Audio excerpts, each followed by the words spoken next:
Welcome back, people. Got another video for y'all. And yes, you read the title correctly, right? I figured I'd be due, you guys were due for a story time, right? So it's not a misprint. What the title says is exactly what it says. The time I almost got fired from the post office.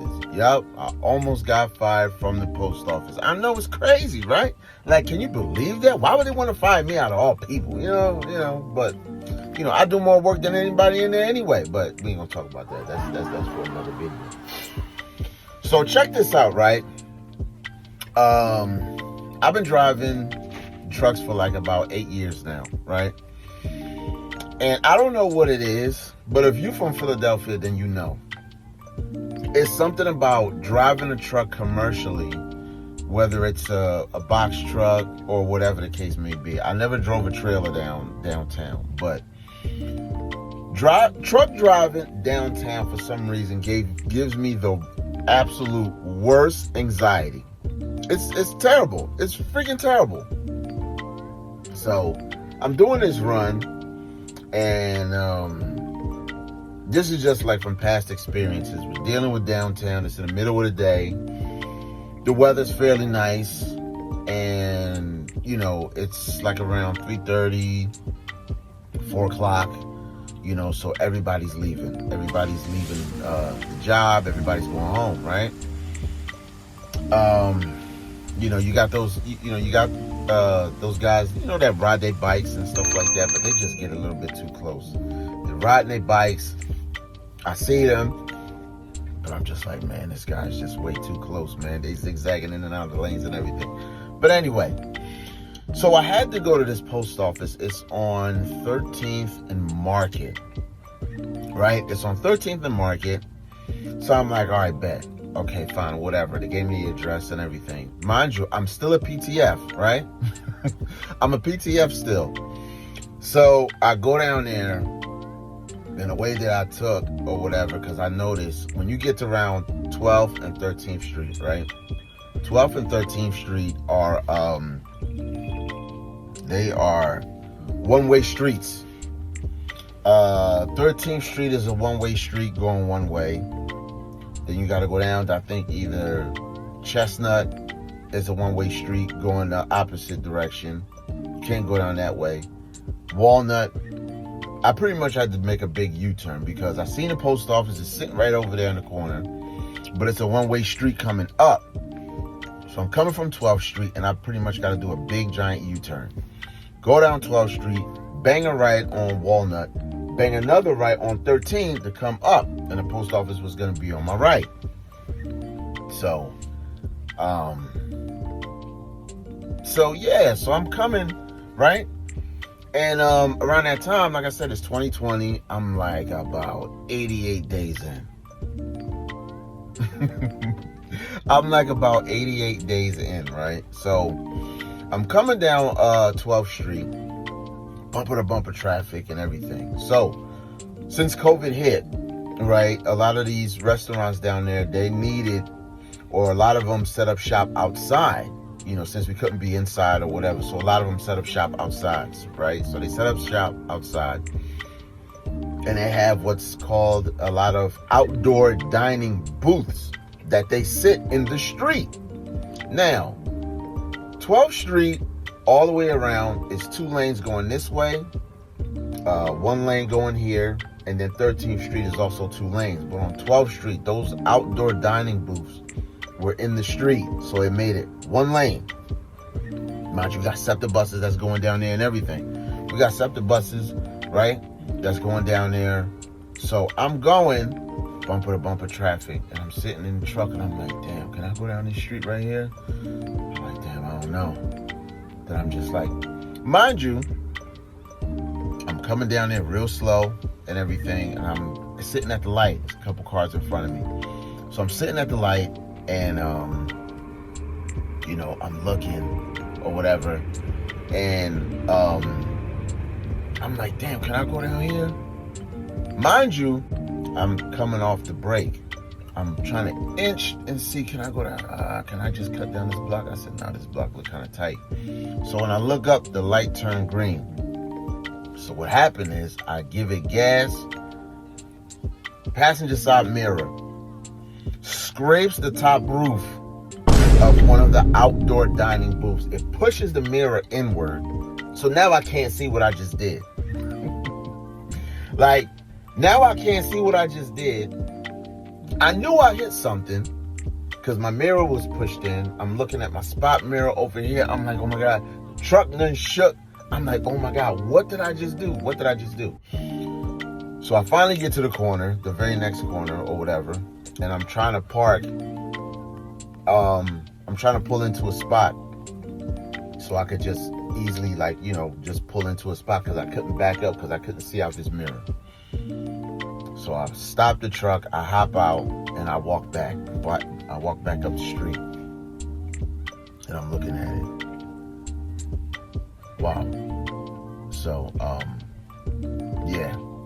My passenger side mirror ran across the top of one of those outdoor dining booths, pulled the wire. It was still a little bit chilly outside, so they had individual heaters on the inside because it was like a whole row of them.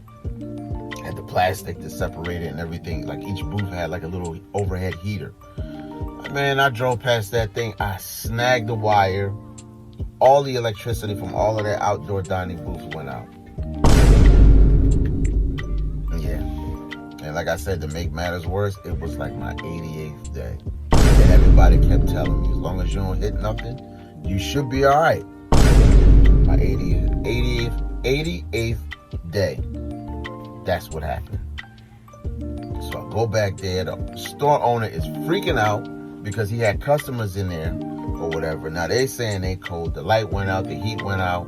They complaining to the manager. The manager's bitching at me. I got to call the shop steward. Then I got to call transportation. I got to sit there, which means I'm already going to be late picking the mail up from here. I was, y'all, no lie, I was crying. Yeah, your boy was waterworks. So I'm like, damn, man. I finally got the job that I wanted, and I'm about to get fired for doing this. Bro, it was so stressful.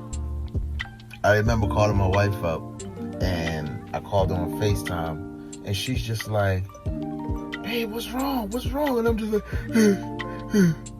I'm trying so hard not to cry because people are walking by, everybody's looking at it, and this, that, and the third. It's like a little crowd. The owner's freaking out. I don't know what to tell him. So I'm talking to my wife, and I'm just like, man, I might be getting fired. Like, I hit something. Well, what did you hit? I said I hit the top of the outdoor dining booth, and it knocked out the power out of all of the outdoor. They knocked off the power and the heating out of all of those outdoor dining booths. So I'm like, yeah, this is it for me. They're gonna fire me. They are going to fire me. I had to call transportation. Well, okay, where you at? I told them where I was at. All right, stay right there. Managers come out. They take pictures. They come out with the registration and the insurance truck and the insurance card of the truck, because we don't keep that paperwork inside the truck. That stays back at the plant. And only management, they bring that out in situations like this. So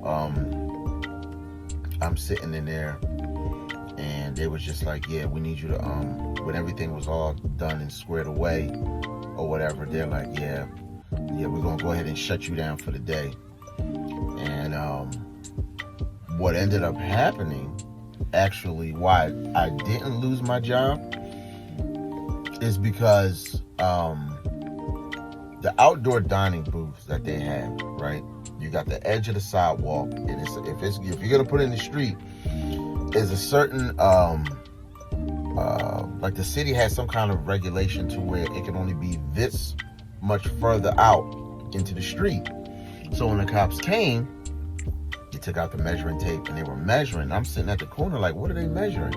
So they're measuring it, and come to find out, those booths, if it's supposed to be this far off the edge of the curb, it was like this.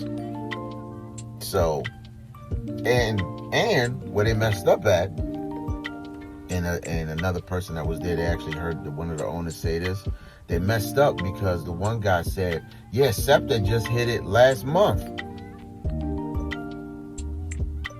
SEPTA hit it a month before I did. And it's still sitting out there, still far out in the middle of the street or whatever. And, you know, it was crazy. It was crazy. So anyway, I'm shaking now because I don't know if I'm going to get fired. They sent me home. I sat at home for maybe like about 3 days. I sat at home for I sat home longer than that. I sat out at home for about 4 days.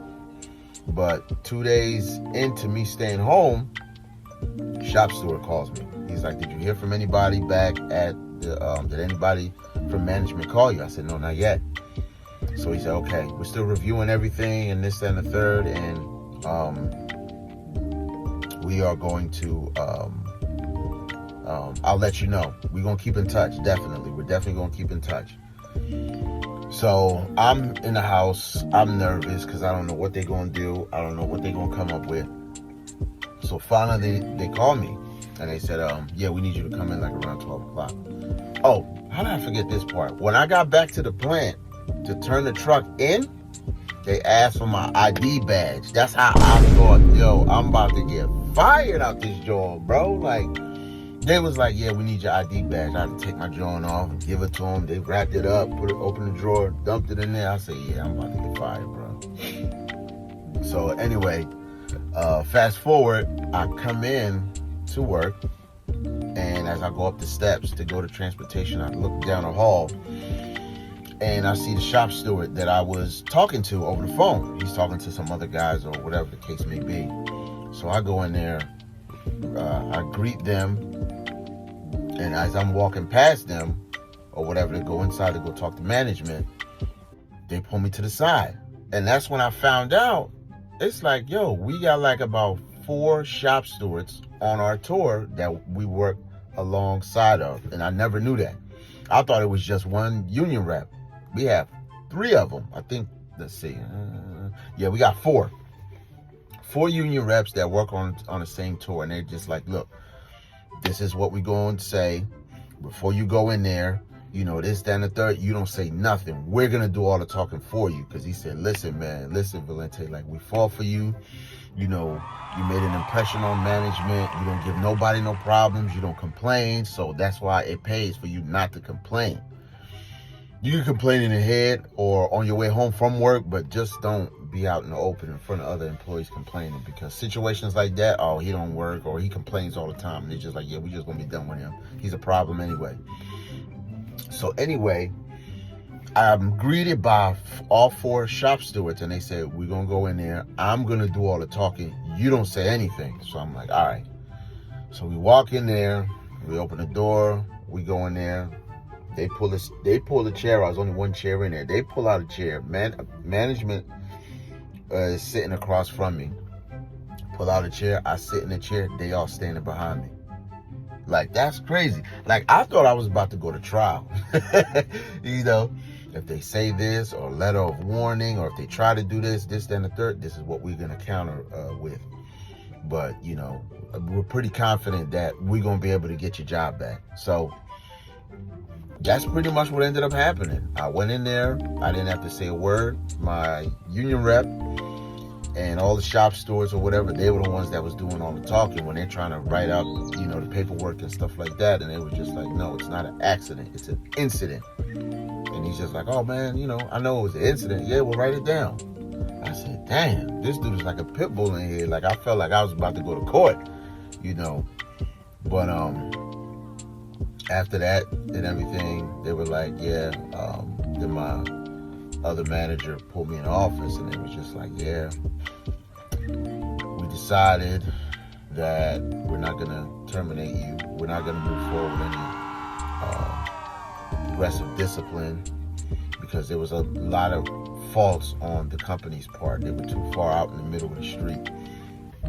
You know, you're good guy. You come to work on time, and you do whatever is asked of you. Like I said, I was a PTF, and I wasn't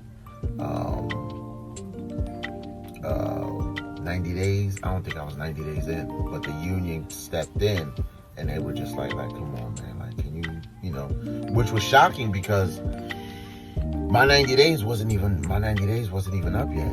You know, I was like 88, 89 or whatever, and they're just like, you know, we're sure we're gonna be able to get your job back. So, and pretty much that's pretty much it.